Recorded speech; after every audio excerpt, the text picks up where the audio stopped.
Assalamualaikum warahmatullahi wabarakatuh. Perkenalkan, nama saya Rizky Wahyu Pratama, BP 210-22092. Berasal dari kelas 3B D3 Teknik Sipil. Kali ini saya akan menjelaskan tentang cost budget untuk proyek konstruksi. Cost budget dibuat pada saat pelaksanaan proyek. Bertujuan untuk perbelanjaan bahan, alat, dan upah. Perbelanjaan bahan, alat, dan upah sesuai budget ditentukan dengan plan. Jika tidak sesuai, maka direalisasikan kembali. Relasi biaya pada pasaran. Penyimpang biaya di sini melihat apakah ada data yang didapat untung atau rugi, maka melakukan koreksi pada cost budget pelaksanaan.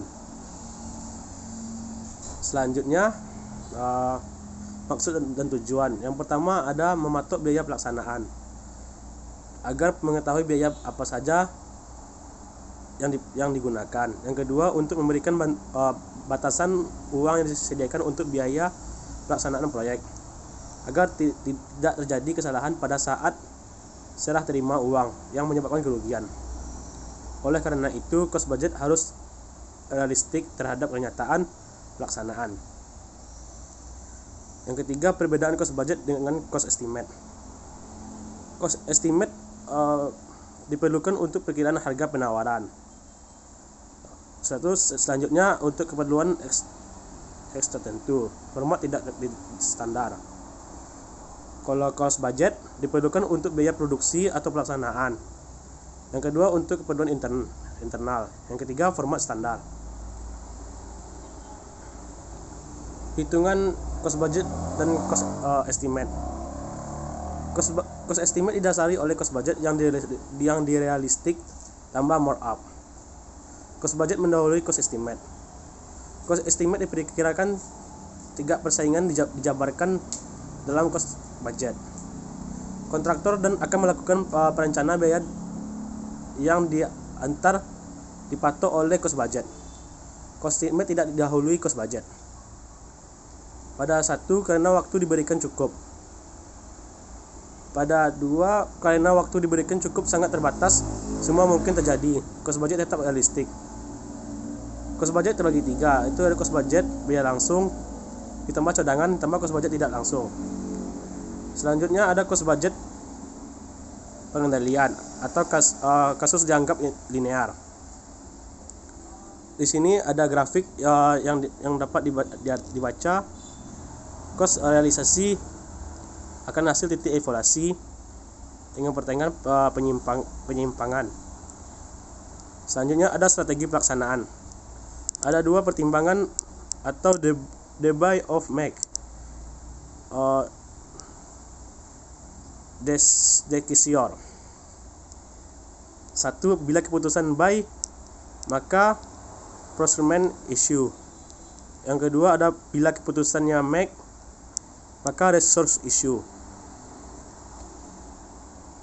The make of decision diterapkan baik untuk barang yang memerlukan proses maupun jasa pelaksanaan. Pekerjaan dilaksanakan pada subkontraktor. Yang selanjutnya ada strategi pelaksanaan ke depan. Bagi main kontraktor adalah pengguna jasa subkon. Alasannya 1, target sales perusahaan meningkat. Yang kedua, mulai berkembang jasa spesialis di bidang jasa konstruksi. Selanjutnya ada unsur-unsur biaya langsung. Yang pertama ada biaya upah tenaga konstruksi. Yang kedua biaya material. Yang ketiga biaya alat. Yang keempat biaya subkon. Yang kelima biaya lain-lainnya seperti persiapan lapangan dan lain-lain. Selanjutnya ada kode biaya atau cost kode. 1, proses pencatatan biaya dilakukan oleh bagian akuntansi setelah diberi kode cost engineer. Yang kedua, informasi biaya dan akuntansi diperlukan oleh engineer dalam proses pengendalian. Kode biaya dalam cost budget sebaiknya sama dengan kode akuntansi. Selanjutnya ada kode pembukuan. Tidak ada standar pemberian kode, tergantung perusahaan sendiri. Kode untuk biaya langsung. 1, contohnya biaya bahan diberi tanda 2.1 dan biaya bahan itu terbagi juga. Yang pertama ada semen yang diberi kode 2.1.1 pasir 2.1.2, batu pecah 2.1.3, dan lain-lainnya. Yang kedua ada biaya upah. Biaya upah diberi kode 2.2. Biaya upah terbagi juga. Yang pertama contohnya pekerjaan gali tanah dengan kode 2.2.1, pekerjaan pasang batu dengan kode 2.2.2. Yang ketiga ada biaya alat dengan kode 2.3, sewa alat 3.1, BBM 3.2, dan lain-lain. Yang keempat biaya subkon dengan kode 2.4. Yang kelima biaya persiapan dengan kode 2.5. Yang keenam biaya overhead lapangan dengan kode 2.6. Selanjutnya ada kode PIHERM. Yang pertama, harga jual dari suatu proyek adalah kumpulan dari harga per item atau item pekerjaan. Yang kedua, dalam cost budget per item tidak tampak karena terurai. Yang ketiga, sebagai cost budget tidak dapat dipakai sebagai feedback bagi cost estimate. Yang keempat, untuk keperluan diperlukan informasi real cost dan penyitaan. Selanjutnya, bila perlu diberikan kode 4 digit, contohnya 2.1.2.3. Kesulitan pada per item. Yang pertama, material atau alat pekerjaan penunjang terkadang untuk beberapa item pekerjaan tercampur. Yang kedua, sering terjadi switching antar item pekerjaan. Yang terakhir, master cost budget atau rekap.